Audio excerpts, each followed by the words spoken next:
மயிலாடுதுறையில் சமீப காலமாக நகரப் பகுதிகளில் சிறுவர்கள் பிச்சை எடுப்பது மற்றும் பேனா, கிழங்கு உள்ளிட்டவற்றை விற்பனை செய்வது அதிகரித்து வருகிறது.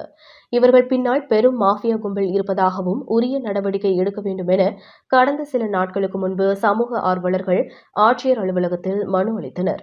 இதனிடையே மயிலாடுதுறையில் உள்ள தனியார் திருமண மண்டபத்தில் மகளிர் சுய உதவிக் குழுக்களுக்கு வங்கிக் கடன் உதவிகள் மற்றும் மதி எக்ஸ்பிரஸ் மின் வாகனங்கள் வழங்கும் நிகழ்ச்சி நடைபெற்றது. இதில் மாவட்ட ஆட்சியர் மகாபாரதி மற்றும் சட்டமன்ற உறுப்பினர்கள் நிவேதா முருகன், ராஜ்குமார் உட்பட பல்வேறு துறை அதிகாரிகள் மற்றும் திமுக பிரமுகர்கள் என பலர் கலந்து கொண்டனர்.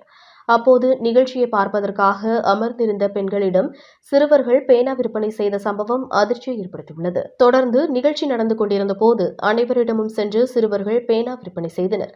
இதனையடுத்து மாணவர்களிடம் சென்று பேசிய போது சரிவர பதிலளிக்காமல் அவர்கள் அங்கிருந்து விலகி சென்று விட்டனர். சிறு வயதில் பள்ளிக்கு செல்ல வேண்டிய மாணவர்கள் அனைத்து அதிகாரிகள் முன்னிலையில் அரசு நிகழ்ச்சியில் பேனா விற்ற சம்பவம் பெரும் பரபரப்பை ஏற்படுத்தியுள்ளது. இதனை அங்கிருந்த அதிகாரிகள் சரிவர கண்டுகொள்ளாத நிலையில் மாவட்ட நிர்வாகம் உடனடியாக நடவடிக்கை எடுத்து இதுபோன்ற சிறுவர்களை மீட்டு நல்வழிப்படுத்தி பள்ளிக்கு அனுப்ப வேண்டும் என சமூக ஆர்வலர்கள் கோரிக்கை விடுத்துள்ளனர். மயிலாடுதுறையில் இருந்து ரிப்போர்ட்டர் தாரிக்.